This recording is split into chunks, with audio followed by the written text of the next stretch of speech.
What up, my fellow NBA lovers? This is your guy, Marcellus Ease. You know, as more time goes on, we're beginning to understand Russell Westbrook and who he really is. He understands where his bread is buttered, and he's a me-first guy. And he understands with James Harden, he's not going to be able to win a championship. And this ship has pretty much run its course. Now, with Daryl Morey and his analytics very driven system, I'm wondering, since this fallout, why do other players all of a sudden are not happy in their roles, including Russell Westbrook? And then James Harden is questioning the direction. Also, I'm wondering if Russell Westbrook is mentally struggling with the fact that James Harden first started off his career behind him. Now, all of a sudden, he has to play second fiddle to this guy. Well, you guys check out this segment, and every once in a while, I'll check in. Do you see Westbrook ever winning a championship? I don't, Skip. I don't know. I'm looking around and I'm scratching my head. Okay, what team says, you know what? The piece we're missing is Russell Westbrook. Skip, I don't see that. I don't know. And it says he wants out of Houston because he wants a bigger role. Skip, what the hell did he was going to Houston. And everybody, oh, they boys. They grew up right here in Southern California. You know, that's another thing. I'm wondering how these GMs are letting these players dictate who comes on the team. Because it was James Harden that was vouching very hard for Russell Westbrook to join the team, even though a lot of us sat back and didn't really understand that fit, because Russell Westbrook does not value his possessions. In a analytical, very driven system, that does not help you at all. So he's not a Daryl Morey type of player. Know each other. That's what they said. Skip, James Harden is a ball-dominant, hell of a ball player. Russell Westbrook is a ball-dominant, hell of a ball player. And that's why these guys should not be making decisions about personnel. I'm going to leave that for another day. What the hell did Russ think? Did he think they traded Russ? He must have forgot they traded Chris Paul for him, not Harden for him. So he was going to a situation where these two guys alternated, Skip, with the ball domination and isolation. Basically, they're the same guy. One's left-handed, one's right-handed. Nobody does anything without the ball. Nobody backdoor cut. Nobody. You just, I hold the ball. You come make something happen for me. And there were nine. And a lot of players throughout the league struggle with the same thing. Moving without the ball, it's a major issue. I don't know if it's just something that's going on in the AAU system, but a lot of guys, they're just confused when they don't have the ball in their hands. That worked. Yes! Your turn, my turn. You drive it left-handed, I'll drive it right-handed. And so it's being reported that Russ isn't happy with his role. I don't know what role he thought he was going to have. See, Skip, he wants the role that he had once KD left in OKC. No, he at first didn't want that role, but now he does because he understands they're not going to win shit. So why should he play second fiddle? That's the role that he wants. And I don't see a place out there for him like the Knicks. I see the Knicks. Yeah. But, Skip, when you look around and you look at the team. Now with that coach, Tom Thibodeau is going to make him conform. He can't run that game on Tom Thibodeau. He could do that on Scott Brooks and Billy Donovan. I doubt he could do that on Tibbs. That has championship aspirations. Yeah. I don't see them saying Russell Westbrook is the missing piece that we need. Yep. If he couldn't be the second star, Skip, that's what made KD get up out of OKC. That was it. Now he wants to get up out of Houston because he don't want to be second fiddle. And you think he can go to the Clippers and be third fiddle? Yep. Skip, I just don't see it. And I think he's a phenomenal. The Clippers, man, they're trying to win a championship. They're not going to choose Russell Westbrook. Hell no. Player, he's a force of nature, but he needs the ball and he needs to be the lead dog. Yep. And if he can't be lead dog, he's not going to be happy because that's what he's been. That's what he tried to be with KD, and it should have worked. They should have won, Skip, even if they didn't win, they should have gone to more than one final. That's too much talent. I mean, KD is a transcendent player. Russell. Hell yeah, man. For Russ to be giving KD the ball in odd angles and KD still shooting over 50%, it's unreal, man. But once that did not work out, it was pretty much downhill from there. But I still don't understand why KD caught so much heat because he ended up making the right decision. Westbrook is a generational talent. Skip, you got to get more than one finals appearance out of that group. And Russ, Skip, I don't know. I don't see him as a missing piece of a championship team. I just don't. And I'm sorry. I love the way he plays. He plays so hard, Skip. Yeah. He won't cheat me. Nope. He plays so hard, but there's no understanding of the game. I remember in a game against Utah, Ricky Rubio held him to 42 points. And then he bragged about it to a media member. But then they also told him that you attempted over 40 shots. So just Westbrook, man, he has to sharpen his IQ on the court because basketball is also a mental game. And I believe that aspect of Westbrook's game has always been lacking. Or not. I hate to say this because I have rooted for the last 3 years for a Russell Westbrook that I never loved with KD because I was a big KD fan. And it would just drive me out of my mind that Russell had a couple of years in Oklahoma City in which he attempted more shots than Kevin Durant. And yet, there is no way he's going to win a ring. I'm not even sure what his future in this. He definitely could win a ring. As long as he conforms to a coach, that's the main thing. If Russell Westbrook could actually conform, play some defense on the other end of the court, he has a chance like anyone else to win a ring. League is right now because he has proven beyond a shadow of a doubt he's nothing but a solo star who's actually more of a solo act. Correct. In what is still a team sport. Right. Why do I respect your man LeBron the most is because he does realize it is a team sport. It is. And he will share the basketball when it's time to share it. And his goals are different. He's trying to get to the highest level.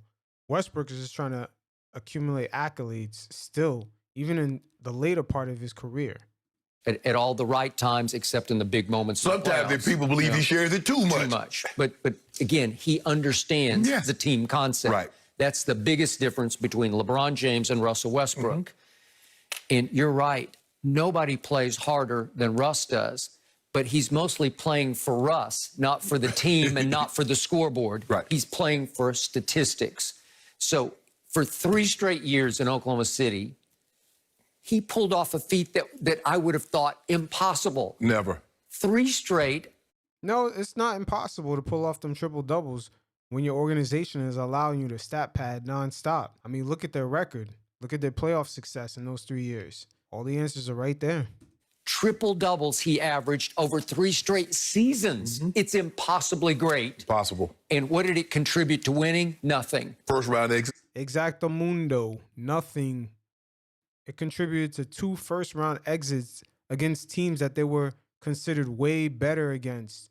That Utah Jazz with the rookie Donovan Mitchell, and then that exit against Dame. Didn't Dame and CJ the year before get eliminated by the Pelicans? Pretty much swept. They got their ass bust by the Pelicans just to come back the next season and to bust Westbrook and Paul George's ass. That's unbelievable. 3 straight first-round exits. They exited to first round to the Rockets in 5, and then to the Jazz in 6, and then back to the Blazers, which was the Dame shot. Yeah. And the Bye-bye. Yeah. So those are 3 straight, and you didn't even get it to 1 Game 7. That's what you had to show for 3 straight triple doubles. Your records were not bad. You were the 6th seed, the 4th seed, and the 6th seed. It was okay. You did make the play. But yet they still gave him MVP. You know, that MVP season, James Harden was definitely should have got that award. They need to renege that and give that back because giving Westbrook the MVP that season set a really bad precedent where you can just give a guy that award just for his stats. That award pretty much is a regular season MVP for the guy who contributed the most for his team's success. It's not an award for a bunch of stat padding. It's unreal. Yeah, so I'll give you that. Yep. Just by sheer force of will, you lifted your team into the playoffs. But you're not 7 feet tall, or like you're not 6'9" like LeBron. You're 6'3". Right. And you play so hard that your shelf life is going to be a little shorter than most, to me. Yep. I want to say happy birthday to Russell Westbrook because today is his birthday. He turns, way to go, Russ, 32 years of age. I'm here to suggest he's an old 32 in this league because he plays so hard and he's high collision at the rim and he's soaring and coming down on knees that have been scoped. Yes. He's had knee issues on both sides. Well, how much longer can you get this Russ out of Russ? You know, how much longer can you get the triple-double Russ out of him? Not that much longer, especially in this league now where there's way more possessions. Guys are going up and down the court even more per game. The years on his legs are just going to keep running down and down every season. I mean, these teams now average way more possessions. In the later part of his career, Westbrook needs to start developing a consistent jumper to alleviate attacking the rim so much, especially for the speed that he's eventually going to lose. I don't know. I was so happy for him with James because, to your point, they grew up together, played AAU ball against each other. And it seemed like they liked and respected each other enough they would sacrifice, and they both sacrificed. Yes. And I look at... Well, James didn't really sacrifice because he still averaged 36 a night. But I thought he might have averaged 40. I thought he deferred on given nights to Russ. I thought they did a pretty nice job of you go, I go. Right. That sacrifice is a lot different when it's not your team. James is clearly the head of that franchise. So Westbrook had more of a sacrifice than James did. Because even if James sacrificed some days, at the end of the day, in the back of their minds, they already know who this franchise belongs to. I go. Well, Skip, not to cut you off, but maybe that's the problem. Maybe he missed those triple doubles because they didn't come with the regularity that they had in OKC. Well, they did not. So he averaged last year 27, 8, and 7. So 27's fine. And by the way, he shot 47% from the floor, which was a career high. So that's pretty good. But Skip, those are good numbers. They're good unless you went 3 straight years averaging a triple-double. You just came up averaging triple-doubles. They not good. They're not good, and you don't have anything to show for them in the postseason. Right. And that's the key factor right there. Nothing to show. See, the sacrifice Westbrook is making right now, it's in vain. They're not going to win. They already see this. Ownership is being cheap. Guys are not really, committed as much, especially James Harden. It's something off in the playoffs. He defers to Westbrook way too much. This guy should be the head, but it's not really working out that way. And Westbrook is looking around like, damn, I'm sacrificing my stats just for this. When it's pretty much well known, Westbrook is going to be a player when he retires. He's going to be basically known for his stats. So it is what it is. He might as well be the leader if he's not going to win, because either way, it's going to be the same shit. And you're still a liability as a distance shooter or a free throw shooter. He shot in the regular season 26% from three. That won't work. And it got worse in the playoffs, 24% from Skip, three. that's why it didn't make sense for me. Daryl Morey is a guy that wants three guys. He wants guys that can shoot the three. Well, I was like, okay, well, why are you trading for Russ? Because James Harden made him do so. This is the era we're in. Your star player tells you how to build teams. This is the era that we're in. James Harden and CP3 did not get along at all. And especially losing to Stephen Curry and Klay Thompson with no Durant back-to-back games. That was the end of that. The Rockets' ownership is making it real hard for these guys to make major adjustments. And they're not trying to spend any money. Russ can't shoot the three. He'll have a hot night, Skip, where he makes 7, 8 of those. And then he'll follow that up by 10 games. He'll make 3 threes in those 10 games. Yep. So it made no sense for me, but, you're reading around like, okay, this is what the owner wanted, not Daryl Morey, because it didn't fit for what he was actually trying to do. It just fit in star power. Yes. You say, we have two superstars. Right. And they like each other. So if they can play off each other, you're going to have a hard time defending both of them. Correct. And many nights I thought it worked, but it didn't pay off for it. Right. And by the way, remember, Russ is also a liability at the free throw line. So he can't shoot threes, and he can't make, in the regular season, he shot 70%, which is okay, but then it fell to 53%. Damn, that's not good. You see, the Rockets use that in their analytics as a variable.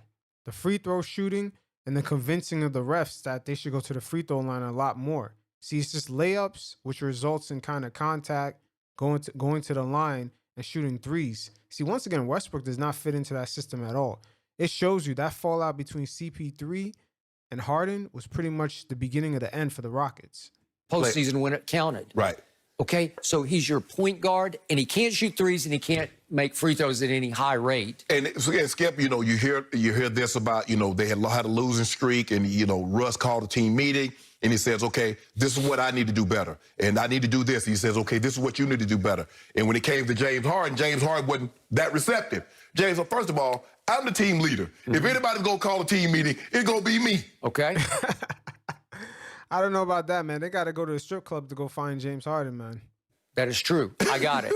So how did he become Mr. Triple-Double in Oklahoma City? Well, it was by default. Right. Because at one point, as you well know, 2012, he's playing alongside two other players who are going to be MVPs in the league. Right. Kevin Durant, James Harden are there. Right. James is coming off the bench. Well, then obviously James goes because that was just El going to Cheapo. happen. James at the time, he wasn't the caliber player that he is now.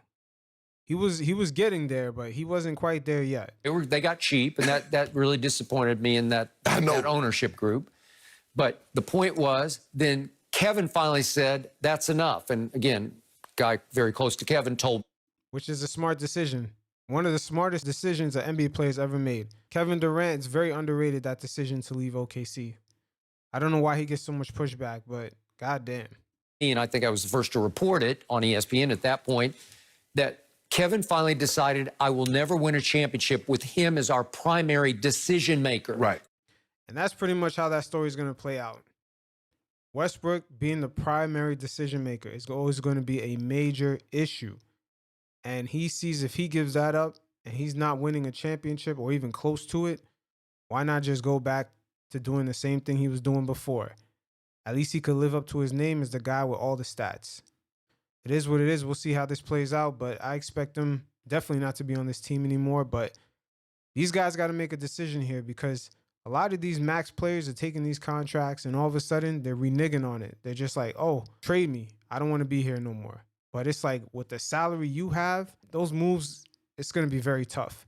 The NBA, in the renegotiation of the collective bargaining agreement, they're going to have to come to some sort of adjustment on these new max deals, because number one, players are not actually taking them to stay in their markets, which was pretty much what it was intended for. And at the same time, it's hard to move these contracts. And if these guys get injured on these contracts, they end up being a bad deal, as we've seen it play out throughout the league. So it is what it is. Until next time, y'all stay safe. Peace.